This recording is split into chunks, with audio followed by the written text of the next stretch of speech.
How much should you be spending on your website? How much does a website cost? Great questions. They're questions that we all want to know the answers to. Well, lots of people want to know the answers. Being in an agency, it's one of the first questions we get asked. How much does a website cost? How much will my website cost? And without going into scoping and functional requirements, all those things, today's topic is going to talk about what should a website cost? What should you be spending on a website? And how will you know if you're spending too much? And equally, how will you know if you're not spending enough to get the results you want? So thinking about the costs and what these costs are, it's really important to understand the goals of the website. And your website must have a goal. You must know exactly what you want it to achieve. Do you want to sell more of certain products or all of your products? Do you want to sell a certain number?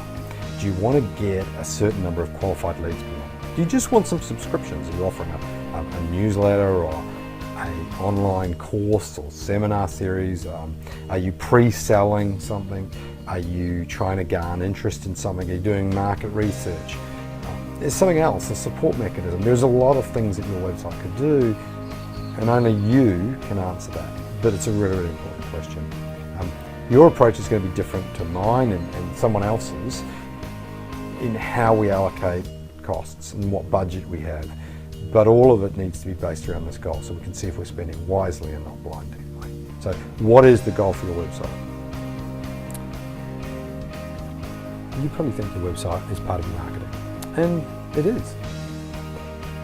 But rather than just being part of your communication strategy, part of your marketing strategy where people can look at it and do it, let's think about it differently, because what we're here to do is to find a great way to cost out our websites and how we're spending money on them.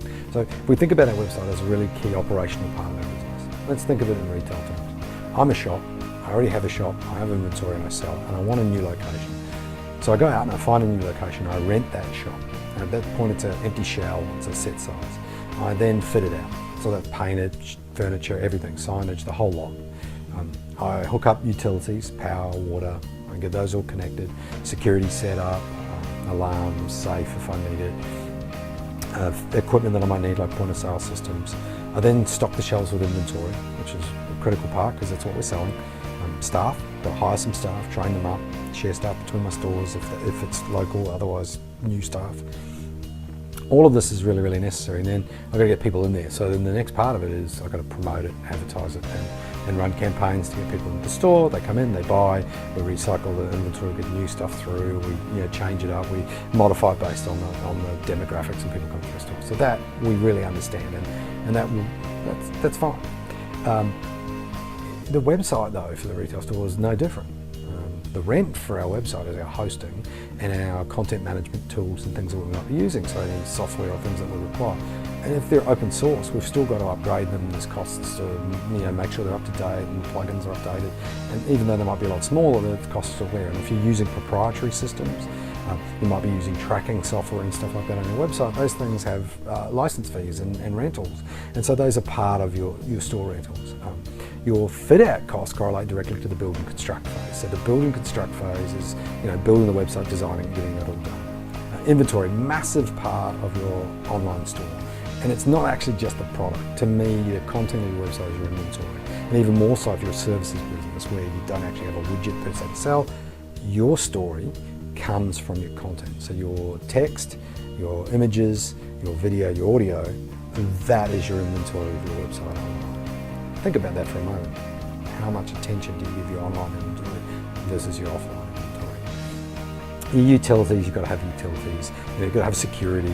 And then, we've got all these things online, and then we've got to run these promotional campaigns. We've got to do advertising, to bring people through our online store. And then we cycle it through. We change the inventory. We add new stuff. We remove stuff. We do specials. We do all these things. So those things correlate really, really closely together.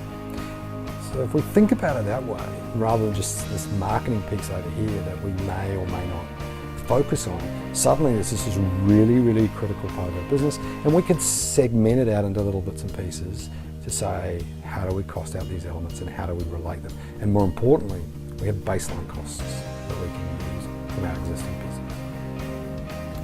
Now that we know that the fit out cost is very similar to the build and construct cost of a retail shop or an office, we can sort of baseline those costs. So a 70 square metre shop in Sydney, $1,700 per square metre is $120,000.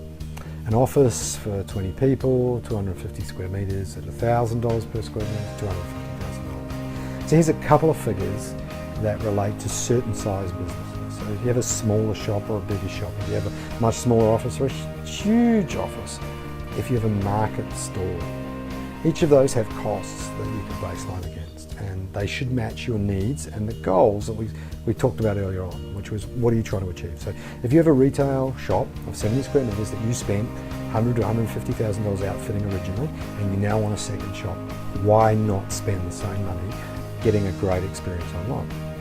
The reality is you probably don't have to spend that much, but you'll go with a really clear idea of what you're expecting to get. You'll define that really well to the people that are going to do the work for you. Now you can go freelancer, you can go to an agency, you can employ someone in-house to do it. But in each of those instances, you're going to be paying the equivalent rates at the time for the length of time you need someone to build it. So a full-timer that's highly experienced is going to cost you that sort of money. That's a given. Agencies and freelancers, their rates will vary and their overall costs will vary, but they'll only vary in an hourly rate. What you need out of it won't vary or shouldn't vary. And at the end of the day, if you can't afford what you think you need, then you'll have to adjust your expectations. But you should be able to now baseline against that. And equally, when you're looking at content for that site, if you separate those costs, you now have a way to think about it. What am I prepared to spend for inventory? What am I going to go and spend for my content? What am I going to spend on maintenance? What are my advertising and marketing costs going to be? What do I need to do to get people to this? So look, there's some ways to think about it. It's not an exact cost because I didn't promise that. But what I did say was I want to give you a way of thinking and a way to think about what you should be spending, and a great way to know whether you're spending enough or not spending enough. So hopefully you got a lot out of that. Hopefully you've got some ideas now, particularly useful if you've got to sell it up through senior management about what you're putting into the budget, what you think you've got to spend. If you really liked what I had to say there, please subscribe to the channel down there. You can share this on social, I'd love that, and I hope to see you next time in the next video.